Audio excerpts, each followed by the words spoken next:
Well, a warm welcome to everyone here. Go ahead and get yourself ready. Grab a notebook, pencil, or pen. Whatever you choose to write with is fine. This is math from the void. Math coming at you pretty much out of nowhere. And today, we step into the non-calculator problems. This is the FRQ from 2025. That's this year's AP Calculus AB exam. We took a look at 2 problems from the calculator section, and then we're going to finish off with 4 non-calculator problems. So if you want to relive this experience, go ahead and give yourself 12 to 15 minutes or so. Pause the video, and you can try it. If you felt really confident on the exam, maybe you can research that confidence and sort of do a victory lap. Then when you've given yourself some time to work on this by yourself, go ahead and unpause the video, then you come back, see how we did it here. Okay, let's get started. So we have a chart. Usually when they do that, they're going to have us approximate things and find averages to the best of our ability, since we don't have an actual function there. And this makes sense since we're not using a calculator. That happens a lot. Okay, a student starts reading a book at time t equals 0 and continues reading for the next 10 minutes. The rate at which the student reads, so this is how fast the student is reading, is modeled by the differentiable function r. R is in words per minute. So, sometimes you're reading faster, sometimes you're reading a little bit slower. That changes, and at certain moments in time, this gives how fast the student is reading. So we don't know for sure if the student is constantly increasing their speed, but it's possible. It definitely seems like there's a general increasing trend over time. Perhaps a concave uptrend, since this goes up by 10, and then this one goes up by 50 over the course of 8. This one goes up 12. So there could be maybe some increase in the slopes. Those are things you should be considering when you look at this kind of a problem. Okay, part A, of course, says approximate r prime of 1 using the average rate of change from 0 to 2. So we need to find what the approximate derivative is, the average slope, from 0 to 2. And that's pretty easy. We're just going to say that r prime of 1 is our best approximation, is r2 minus r0 over 2 minus 0, which is 10 over 2, which is 5. We have to be careful here because this is words per minute. So what that means is based on where we started and where we ended up, it seems like there was a change, an increase in how fast the person was reading. And every minute, they went up in speed by about 5 words per minute. So every minute, that's this on the bottom, they went up 5 words per minute. That's the speed. They increased their speed by 5 for 2 minutes in a row, right? And this is the units of measure. So it's words per minute per minute. If you want to write it out, you can. Words per minute per minute. Okay, part B.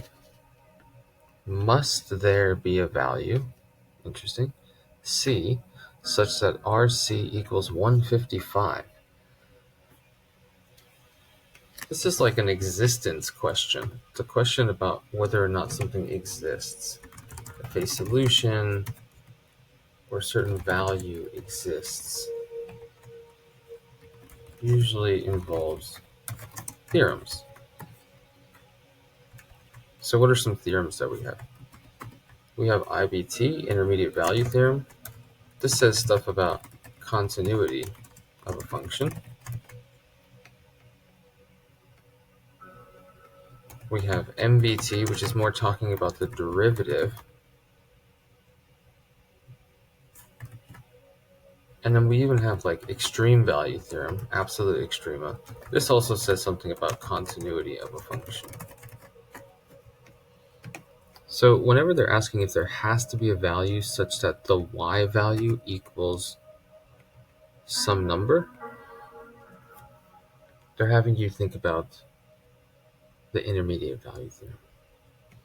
So if we think about from 0 to 10, we don't know how to track it the entire time, but the student's speed of reading went from 90, and then at some point it went up to 100. I don't really know whether it went down and then up to 100, or whether it just went straight up to 100, or whether it exponentially went up to 100. I don't really know. I just know that later it ended up at 100. So there we go. And then later it ended up at 150, and then later it ended up at 162. Again, I don't know how it got to the 162 exactly. I don't know how long it took to get up there. I don't know if it was on its way back down when it got to 162. But I know that it was at 162, so it had to have hit every single value from 150 to 162. So yes, there must have been. We can say that R0 equals 90 and R10 equals 162.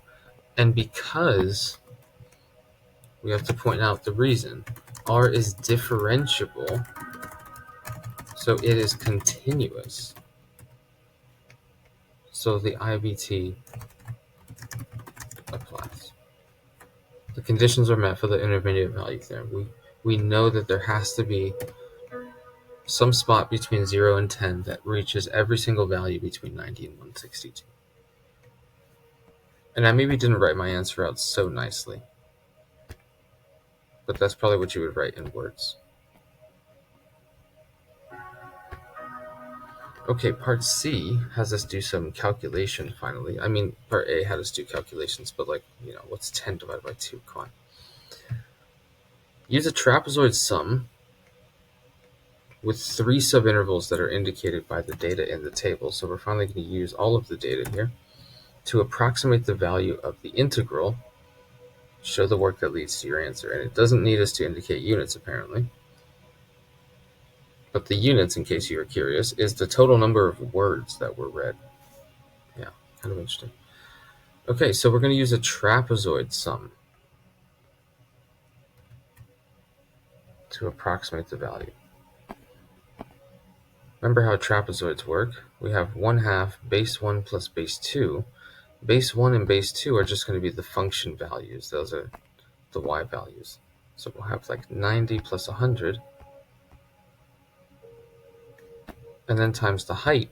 The height, remember, is the width of the interval. Times 2. You might remember that these trapezoids are kind of like on their sides. So the quote-unquote height is technically along like the x-axis, the t-axis in this case. And the bases are along the y values. 1/2, 100 plus 150. And this one has a width of 6. Plus 1/2, 150 plus 162. This one has a width of 2 again. All right, so just these widths stand for the heights of the trapezoids. So we can say integral from 0 to 10 of r approximately. Nice, 1/2 and 2 cancel, that's 190. 1/2 and 6 makes 3, so 250 times 3, that's 750. And then again, 1/2 and 2 cancel, so that's 312. All right, so these make 1,062. Oops, 1,062. And then we add 190, which gives us 1,252. That is our approximate value. That's the approximate number of words that were read during the 10 minutes. Not that they're asking what that was, but that's what it was. Okay, a teacher also starts reading at time t equals 0 and continues reading for the next 10 minutes. The rate at which the teacher reads is modeled by this equation. There we go. Based on the model, how many words has the teacher read by the end of the 10 minutes? So we just used an approximation of this integral And I mentioned that what we found is the total number of words, because if you say 60 words per minute for 1 minute, that's 60 words, right? So we kind of used that calculation to determine the integral. It didn't ask for units, and I'm guessing it just didn't want to give it away. That in part D, they're asking how many words the teacher has read. This is equivalent to the overall change in the rate, which is just the integral. So they want us to take an integral. And we can do that below, right here, part D. So we'll say integral from 0 to 10. I didn't read the function that much. I saw that there was like a negative t squared or something. 3/10 t squared plus, is that 800t? Oh, 8t plus 100. I was like, goodness. dt.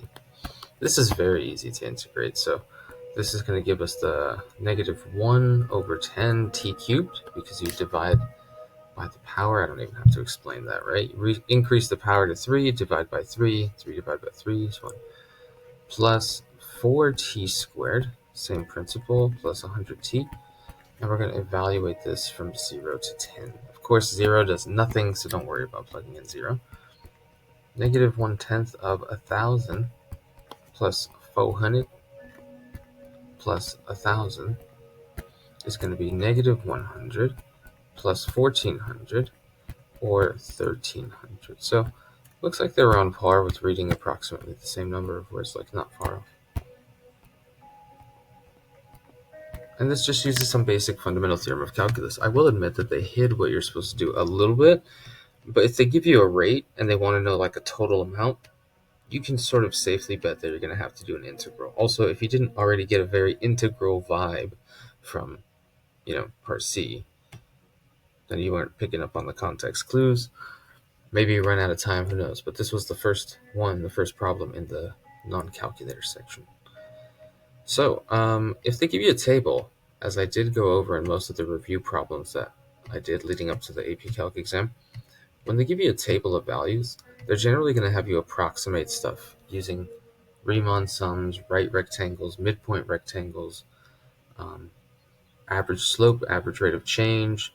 They do use intermediate value theorem a lot, and they do use mean value theorem quite a lot with charts and tables, because they can ask you conceptually if the conditions apply, right? So there are a few different ways to incorporate the IVT and MVT.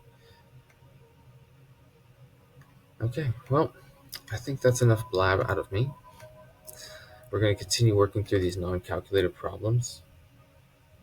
Until next time, I'll see you guys.